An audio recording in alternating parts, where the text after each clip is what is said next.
I sat alone at dinner. I ate almost every meal alone now.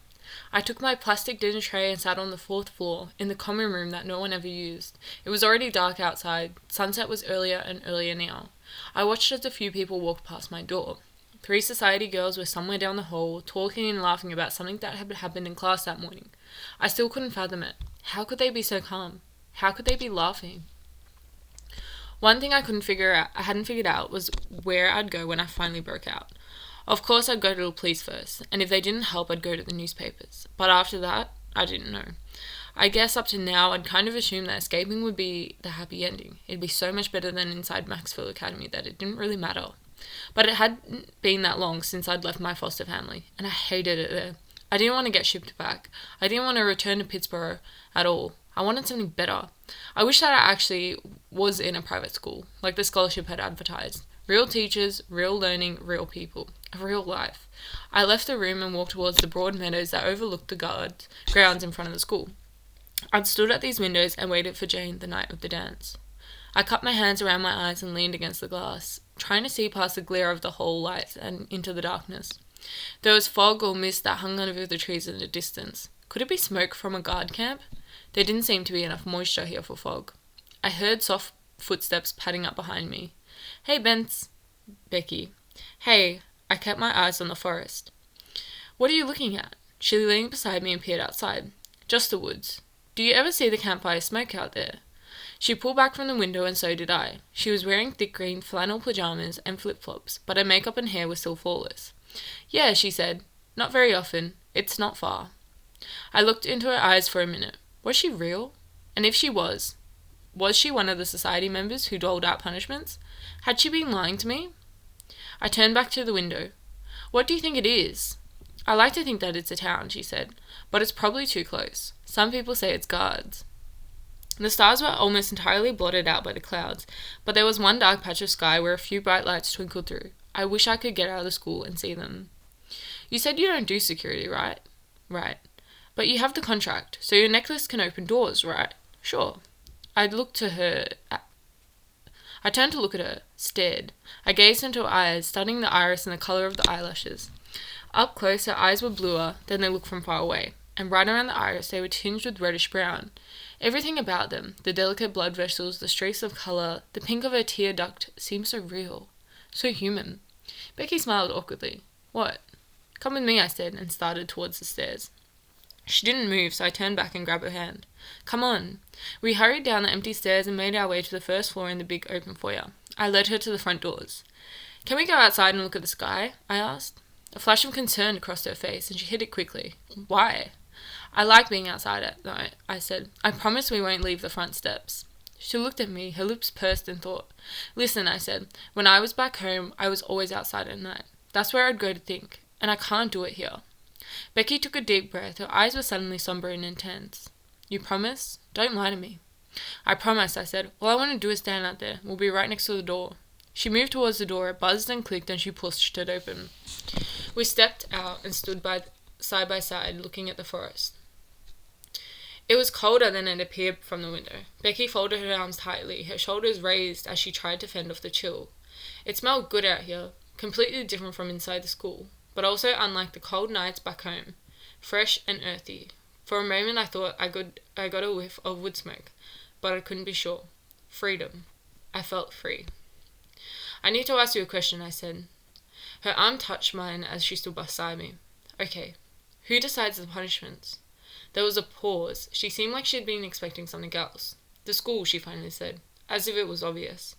"Does Isaiah have anything to do with it?" From the corner of my eye, I saw her shake her head. "No. We get the list of punishments every morning, and then the teachers read them in the class." "They come on your computers?" "Well, no. They come on Isaiah's computer," she said. So I was wrong. He distributes the list to the teachers to make the announcement. At least, that's what would happen with Laura back when. Her voice trailed off.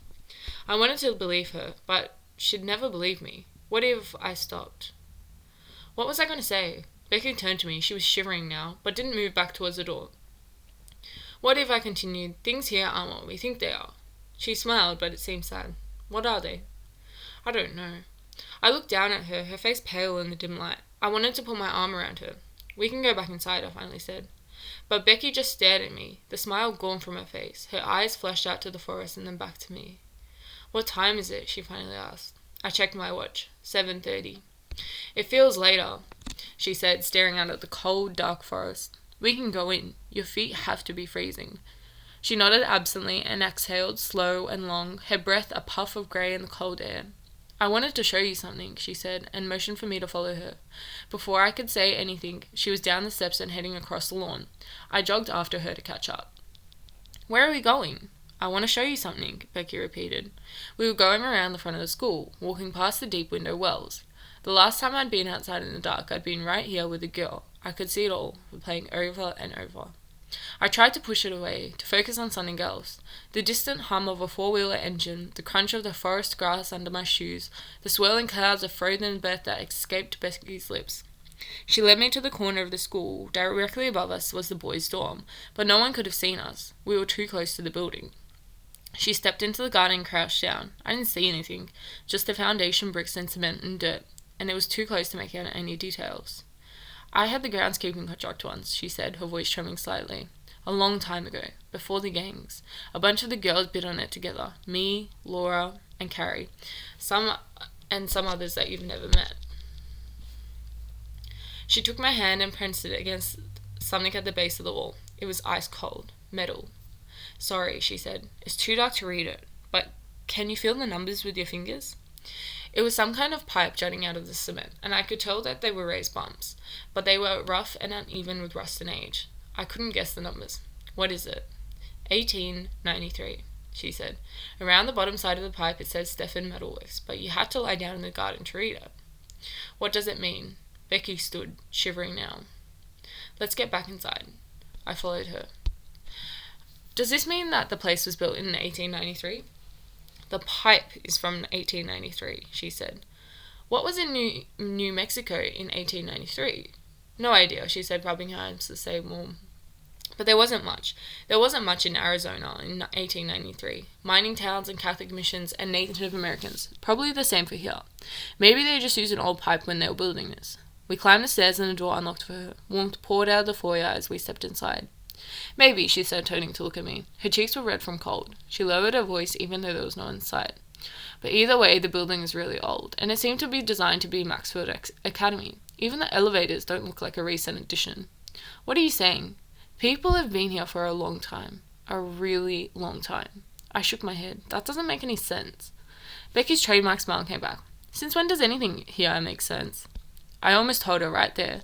I almost spit it all out. But there's a difference between believing that the building was really old and believing that one of our friends was the robot. I needed to show her. I had to find a way. I lay awake that night, staring at Mason's bunk above me. I wasn't going to be able to convince anyone with words. I knew that. And I wasn't going to be able to figure things out just by observing. I looked at my watch. 11:56 p.m. Jumping out of bed, I hurried to my closet and pulled out my mini computer. Bidding on the contracts ended at midnight. I'd never bid on anything before. That was done by Curtis for the gang, but we all had access. I clicked on groundskeeping and entered a bid of 1 point. Then I clicked on security and did the same thing. I waited until 11:59 and hit save. There was going to be hell to pay in the morning.